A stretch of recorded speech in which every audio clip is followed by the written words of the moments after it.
Bueno,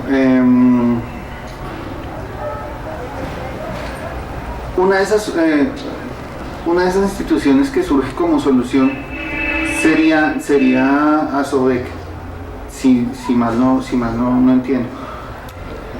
¿Cómo sería ese proceso de surgimiento de Asobec? Bueno, aquí antes de Asobec hubo otros procesos.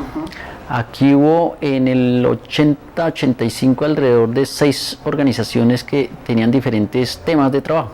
Entonces existía el Comité Pro Templo, el Comité de Juventud, el Comité de Deportes, el Comité Pro Jardín, el Comité Pro Defensa del Ambiente.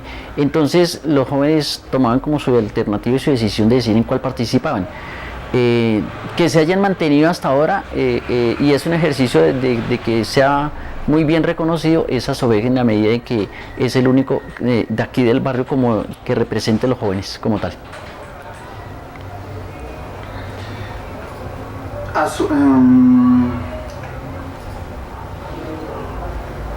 Asobec no surge de entrada como Asobec, sino que se va conformando como Asobec. ¿Es cierto o me equivoco? Sí, Asobec surge del ejercicio de varios personajes que se empiezan a reconocer como líderes comunitarios. En eso entonces podemos contar, por ejemplo, con la señora Sneda Cano, una gran precursora del proceso del Jardín Mafalda, que obviamente en la época, y pues aún continúa siendo, aunque no mucho, porque las instituciones ya tienen asentamiento en todas las localidades y permiten que sea tenido en cuenta el sector de infancia y niñez, pero en esa época los niños encerrados, los niños quemados, los niños maltratados, empezó a tocar fuertemente a esta mujer y obviamente ella con su ejercicio de querer hacer algo por los niños nos llamó a nosotros los jóvenes, nos llamó también a nosotros la atención de decir, bueno, pues hagamos algo productivo como lo decíamos nosotros en ese entonces y hicimos ese ejercicio de decir, sí, claro, nosotros podemos apoyar y aportar a las diferentes posiciones que tenga el Estado, pero más desde aquí para allá a manera de exigencia.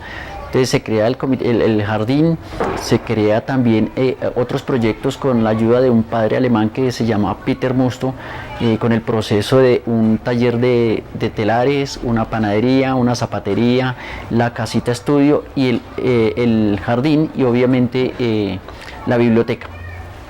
Porque esas circunstancias se empiezan a caer las demás. ¿Por qué? Porque no hay personajes que asuman como la corresponsabilidad de listo, si nos dan algo pues apoyemos. Entonces se fueron cayendo estos procesos y los únicos que quedan son la Jardín Mafalda, la biblioteca y queda Casita Estudio, que es una propuesta alternativa de la jornada escolar.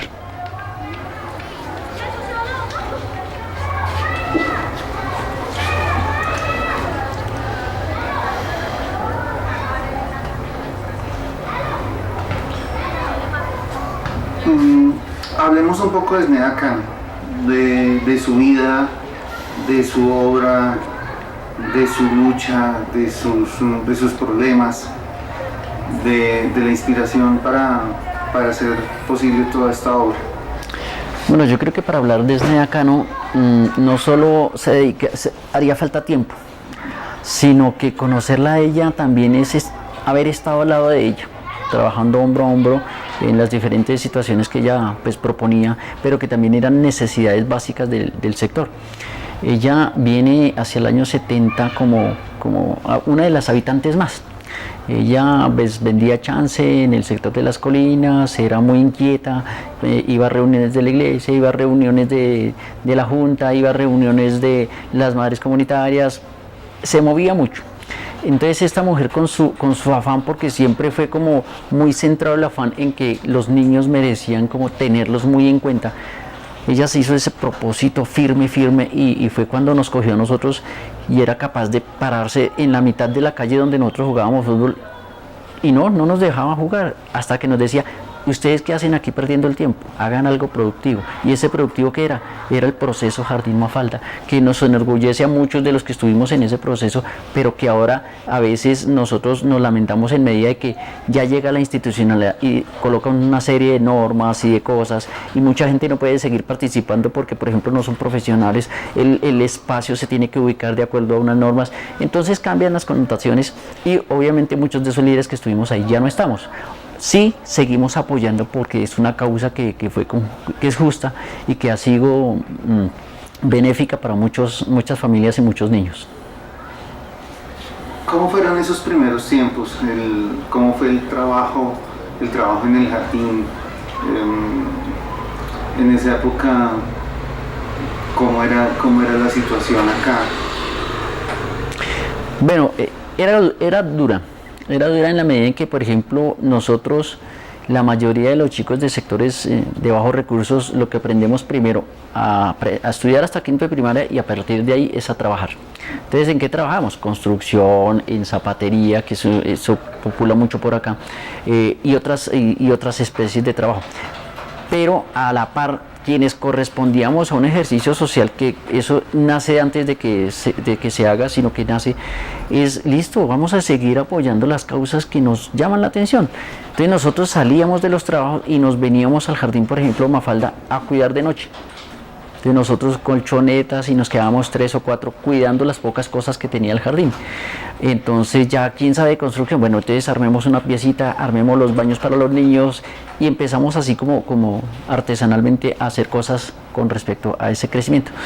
Ya luego, pues obviamente cuando se empiezan las reuniones, que cómo se hace esto, vienen asesorías diferentes, vinieron compañeros de la Universidad Nacional, vinieron de otras organizaciones ya legalmente constituidas a nivel distrital y nacional, pues con la idea de que no solo el esfuerzo vale, sino que nos capacitáramos en medida de apoyemos con otro sentido, ya más profesional, ya más de tener una lógica.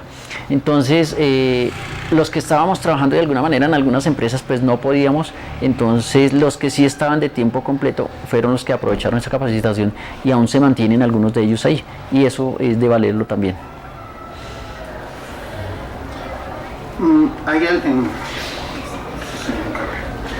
Hay algo que tiene mucha relación con Esneda y con Granjas de San Pablo, que es el barrio Resurrección y el padre Garavito. Empecemos por hablar de la historia del padre Garavito. Bueno, es otro personaje que también habría mucho de qué hablar. Afortunadamente yo también tuve la oportunidad de estar en ciertas actividades con él y también de entrevistarlo antes de su muerte. El padre Garavito viene también en la década del 60 a empezar su ejercicio sacerdotal en la iglesia del Perpetuo Socorro, barrio Olaya, y él nos comentaba, a quien le hicimos la entrevista, que desde ahí él tenía la visión de la Loma de la Resurrección sin tener nombre y se enamoró de ella. Él dice, él me enamoré de esa loma y se propuso hacer algo. Y proponerse algo no era simplemente llegar y ya, armea y ya, chao, no. Él empezó el ejercicio, continuó por la 27 hacia arriba, la iglesia de San José, la iglesia del Country, la iglesia de las Lomas, la iglesia de Resurrección, y dejó alrededor de 7 iglesias aquí constituidas. Pero la iglesia de la Resurrección como tal, él lo que hizo fue darle un matiz ejemplar en medida del sentido cultural y artístico. Y él, con otro personaje, don Raúl Alarcón, que también ya falleció,